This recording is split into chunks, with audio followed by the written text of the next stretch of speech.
Welcome to IBDeditorials.com. Biden's Warning by Investors Business Daily, October 22, 2008. Campaign 08. Like many others, we took it as another gaffe when Joe Biden said he expected Barack Obama to be, quote, tested, unquote, shortly after taking office. But when he repeated it, we wondered, what's he trying to tell us? Glib, voluble, and unscripted, Senator Biden is liable to say anything on a given day.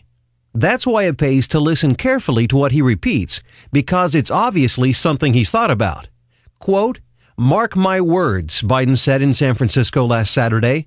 With the first 6 months of this administration, if we win, we're going to face a major international challenge because they're going to want to test him, just like they did young John Kennedy. They're going to want to test him, unquote. Then the very next day in Seattle, he said, quote, "Mark my words, it will not be 6 months before the world tests Barack Obama like they did John Kennedy. Watch, we're going to have an international crisis, a generated crisis, to test the mettle of this guy," unquote. And just what would a, quote, generated crisis, unquote, be? Could it be, as former UN Ambassador John Bolton said Wednesday, that, quote, leaders around the world see Obama as soft, untested, and weak, and they will react accordingly, unquote? If so, Biden is right. Some aspiring latter-day Nikita Khrushchev, Fidel Castro, or Ho Chi Minh will no doubt test our new commander-in-chief. But there's another angle to this. Based on what Biden the senator knows, that Obama's defense policies, once it's obvious how they'll undermine us, are likely to be very, very unpopular. In this case, Biden may be calling on his party's hard pacifist core, MoveOn.org, Code Pink, and the like to stand by their man. He'll need their support. Like Jimmy Carter in the 1970s, Obama's policies often sound good on the surface, but will in fact materially weaken America's ability to defend herself. That's not just our opinion, mind you. It's straight from the horse's mouth. Quote, "I will cut tens of billions of dollars in wasteful spending," Obama told the Pacifist Caucus for Priorities last month. "I will cut investments in unproven missile defense systems. I will not weaponize space. I will slow our development of future combat systems," unquote.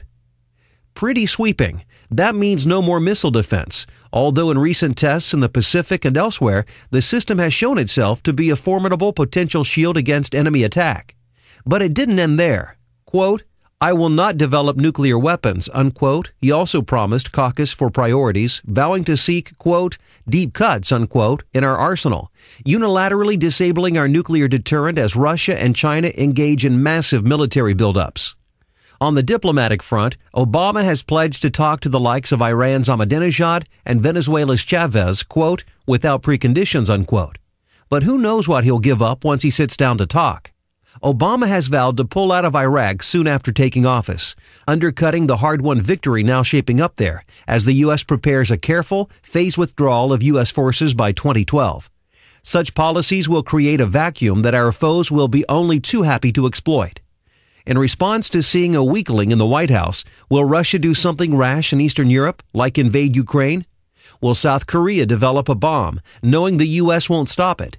Will Iran attack Israel, as it has promised, thinking America has become a paper tiger?